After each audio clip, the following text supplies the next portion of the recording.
नमस्कार। आजको भिडियोमा म आँपको बारेमा चर्चा गर्दैछु। दुईटा महत्त्वपूर्ण विषयमा चर्चा हुनेछ। पहिलो, आँप र विषादीको प्रयोग।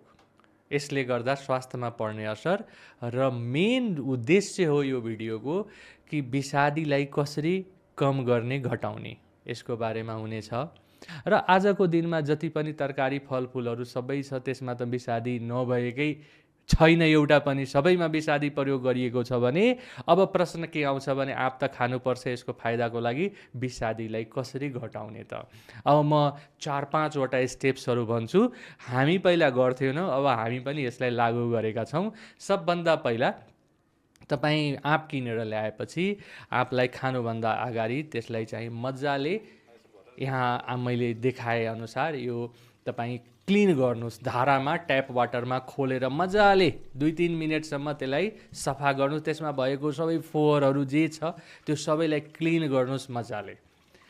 त्यसपछि यसलाई चाहिँ अर्को सफा पानीमा तपाईँ राखिदिनुहोस्, छोडिदिनुहोस् कम्तीमा आधा घन्टा या त्योभन्दा पनि बढी।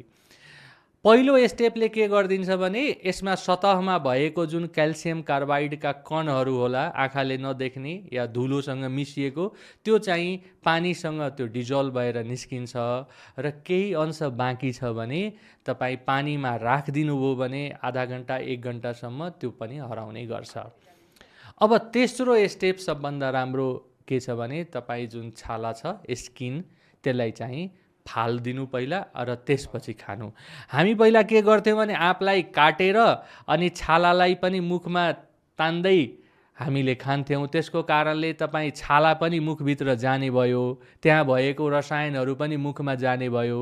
तर अब मैले के गर्न थालेछु भने पुरै छाला पहिला फालिदिनुहोस् र सिङ्गो आँप लिएर त्यसपछि तपाईँ खानुहोस्। त्यो चाहिँ बेस्ट हो। तपाईँ छालाको छालालाई नछुनुहोस्।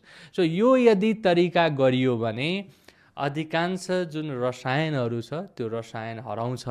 अब एउटा मात्रै डाउट के हुन्छ भने त्यो रसायन ग्यासको मार्फतले त्यो आँपभित्र प्रवेश गरेको छ भने यसले असर गर्न सक्छ कि भनेर एउटा भनौँ न सानो सम्भावना मात्रै हो, त्यो पनि प्रमाणित छैन। तर यति प्रिकसन लियो भने आँपलाई सुरक्षित तरिकाले खान सकिन्छ।